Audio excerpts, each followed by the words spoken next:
Isa lang ang paraan ko para matagal ang ligo-ligo ng ilog Pasig. Ikaw, ano ang naisip mong paraan? Paano ka lang yan, Kid? Gandang idea. Karapat-dapat lang na siya ay ating pagkatiwalaan sapagkat isa siyang mag-aalas na ninirahan sa Ilagang Amerika. Oo, paano ka lang yan? Pero, ang naiisip ko kasi, dapat tanggalin mo na yung dating ilog Pasig sa pamagitan ng paghukay ng bago at tubig ng ilog. Tapos, tatagunan na lang yung nakaraang ilog Pasig. Ngunit malaking gugugulin para dito. Maraming sisiraing bayan na daraanan ng bagong ilog.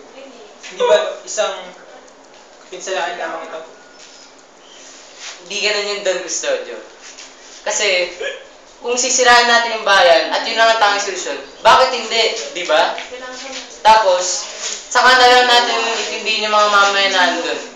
Pagawain na lang natin yung mga kriminal at bilanggo na nangangasiwa o nakakulong dun. Tapos, kung kulang pa, isama na natin mula bata hanggang matanda. Lahat. Salit-salit sila, halinhinan, buwan-buwan. Nang sa gayon ay madali matapos ang wawa ng ilog. Talaga ako sa ngayon ng panawalan. Sayang ka pa kasi. Don Custodio, ito lang ang sabi ko. Alam mo yung sikat na piramide ng Egypto? O kaya yung lawa ng Maurice? Diba, lagi nating hinahangaan yung pamilya ng Antonino ng Roma at yung mga paraon ng Egypto.